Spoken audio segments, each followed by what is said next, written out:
My name is Sarah. I am 65 years old, and I still feel the freezing rain on my skin the night my own son kicked me out of our family home with just one cheap plastic bag. I gave that boy my entire life, but he looked at me with pure disgust, locked the heavy front door, and left me shivering on the dark porch. My heart shattered completely. But little did he know that his cruel mistake would cost him everything. It all started 5 years ago, right after my husband Robert passed away. He was a good man, but he left our finances in a mess. My son, Mark, who was 35 years old at the time, stepped in to help.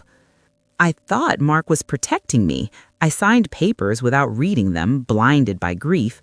I just wanted to mourn my husband in peace. I never imagined my own flesh and blood was setting a trap for me. Mark secretly transferred the house and our savings into his name. The nightmare began on a Tuesday evening. He walked into the living room with a cold scowl, throwing a trash bag hard on the floor. "You have 10 minutes to pack your things," he said. His voice was completely empty. No emotion, just pure ice.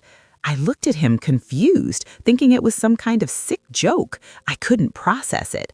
"I sold the house," he replied coldly. "I need the capital for my tech company. The new owners take over tomorrow. You can't stay here anymore." The room started spinning. I couldn't breathe at all. "Where will I go?" I begged, tears streaming down my face. "This is my home." He just shrugged. "Not my problem. Pack your stuff or I'll throw it out." I grabbed whatever fit into that single bag. He pushed me out the door into the freezing rain. The heavy wooden door slammed shut. I heard the deadbolt click. That sound broke something deep inside my soul forever. I stood there, soaking wet. I walked for 2 miles in the storm.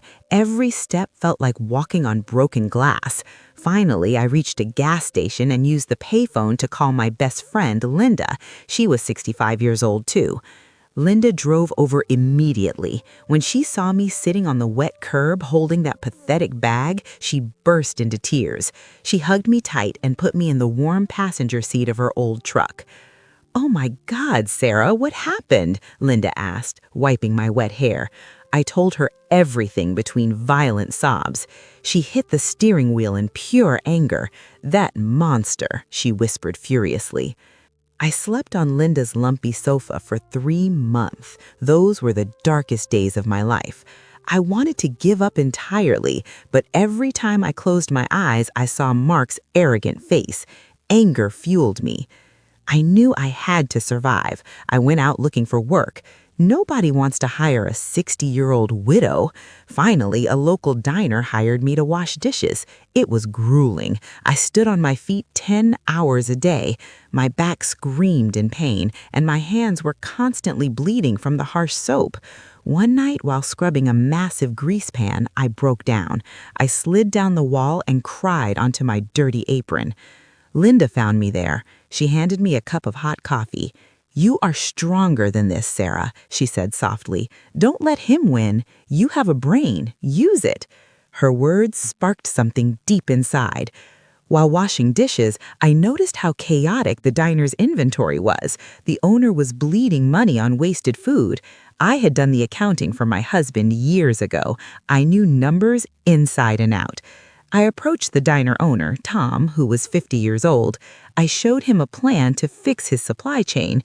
He laughed at first, but when I proved he could save thousands a month, he stopped laughing.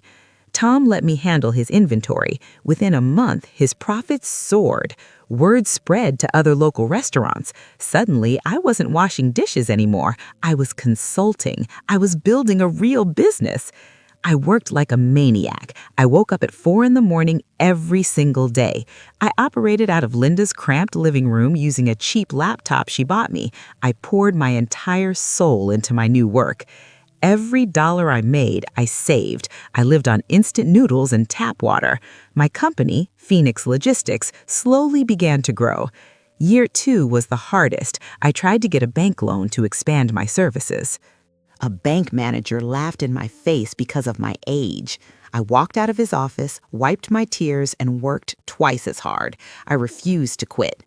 By year 3, I had 10 employees and a real office space. I was signing contracts with major restaurant chains. The money started flowing in, but I never forgot the cold rain. Meanwhile, I kept tabs on Mark. His tech company had started strong, but failed. Mark's arrogance was his downfall. He mistreated his staff and made terrible investments. Year 4 brought massive success for me.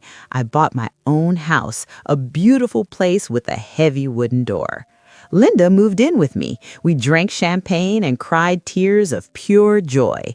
Then the news broke. Mark's company was on the verge of bankruptcy. He had defaulted on his loans and investors were pulling out. He was desperate, trying to sell his assets to survive. I saw the listing for his company's liquidation auction. My heart pounded. This was the moment the universe had been preparing me for all along. I didn't want to just attend the auction. I wanted to buy his debt. My legal team worked around the clock, buying up his outstanding loans through a shell corporation. I wanted to own his very ground. The day of the final buyout meeting arrived. It was raining, just like that night. I wore a sharp, tailored suit. I looked in the mirror and didn't recognize the frail, terrified widow I used to be. I walked into the massive glass conference room. Mark was sitting at the end of the long table, looking exhausted and defeated. His hair was messy. He hadn't seen me in 5 years. He looked broken. When I walked through the double doors, he didn't even look up. "Are you the representative from the holding company?" he asked, his voice shaking. He sounded pathetic. I took off my dark sunglasses. I sat directly across from him. "Hello, Mark," I said calmly. He froze. His head snapped up. All the color drained from his face instantly. He looked like he had just seen a ghost standing before him. "Mom," he whispered, his eyes wide with absolute horror. "What are you doing here?" He looked around the room, terrified. "Where is the buyer? Where is the CEO?" I slid the legal documents across the table. "I am the buyer, Mark. I am the CEO of Phoenix Holdings. I own your debt, and as of this morning, I own your entire company." He stared at the papers, trembling. He saw my name printed in bold letters. His jaw dropped. "This is impossible," he stammered. "You were washing dishes. You had nothing." I looked at him coldly. "You gave me nothing. You threw me out with one plastic bag into the freezing rain. You thought I would just crawl away and die," I continued, my voice steady. "But you underestimated my will to live." Tears welled up in his eyes. The arrogant boy who locked me out was completely gone. "Mom, please," he begged, his voice cracking. "I'm ruined. I have no money left. The bank is taking my house tomorrow. Please help me." I searched my heart for pity, but I found absolutely none for him. He didn't care when I was shivering on the porch. He didn't care when I was bleeding over a diner sink. "You have 10 minutes to pack your things," I said, repeating the exact words he used on me years ago. "You can't stay here anymore. Security will escort you out." His face crumpled into pure despair. "You can't do this," he screamed, slamming his fists. "I'm your son." I stood up, looking down at him. "You stopped being my son the moment you locked that deadbolt," I replied quietly. I turned around and walked toward the door. I didn't look back. I heard him sobbing loudly, but I kept walking away. I watched from the window as security escorted him out. It was still raining. He had a small cardboard box, no umbrella, no car. He walked into the freezing rain alone. I felt a heavy weight lift off me. I didn't feel evil. I just felt that justice had finally been served. I sold off his company the next week. I used the profits to open a shelter for elderly women who face sudden, unexpected homelessness. I wanted to make sure no one else ever felt the terror I felt that night. Linda runs the shelter with me now. We spend our days helping other women rebuild their lives. We teach them how to fight back hard. We teach them that life doesn't end at 60. I never spoke to Mark again. I heard he moved to another state and is working a minimum wage job. He has to learn what it means to start from absolute zero. The journey was brutally hard. There were nights I wanted to give up entirely, but the pain he caused me became my fuel. Every tear I shed was a lesson in resilience. Every drop of sweat was a step forward. I learned that family isn't just about blood, it's about loyalty and respect. Linda showed me more love in a single night than my own son did. She was my true family when I had absolutely nobody else left. Sometimes the people who are supposed to protect you are the ones who destroy you, but their betrayal doesn't define your worth. It just clears the path for you to discover your own hidden, fierce strength. If I could go back in time, I wouldn't change a single thing. That terrible night broke me, yes, but it broke me so I could rebuild myself into a fortress that nobody can ever knock down again. I am proud of the woman I see in the mirror today. She is scarred, she is older, but she is fierce. She owns her life completely. Nobody will ever have the power to throw her out into the cold rain anymore. I share this story not to boast, but to give hope. If you are sitting in the dark right now, feeling like your life is over, listen to me. Breathe. Stand up. The game is not over until you decide to stop. You have power inside you that you haven't even tapped into yet. Use your pain. Let it make you smarter. Let it make you relentless. You can rebuild your life from nothing. I did it, and so can you today. I never let that dark night define my forever. It was just a terrible chapter in a very long book. Now I am writing my own ending, and let me tell you, the view from the top is absolutely beautiful up here. Every morning I wake up in my warm bed, listen to the birds outside, and smile. I am safe. I am secure. I am completely free. The nightmare is over, and the rest of my life is finally mine to enjoy fully.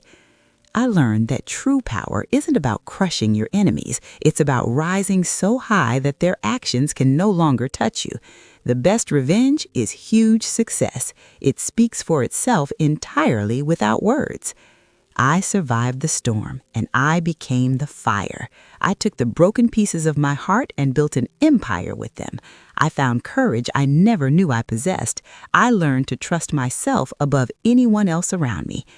I hope my journey reminds you that age is truly just a number. It is never too late to start over. It is never too late to demand respect. You are worthy of a good life, no matter how many times you fall down. So, if you ever find yourself holding a single plastic bag in the freezing rain, remember my name. Remember that you can fight back. Remember that your story is far from over. The best chapters are yet to come. I learned the hard way that true strength is born in the darkest moments of our lives. You have to be willing to lose it all to find yourself. Would you do the same in my place? Until the next story.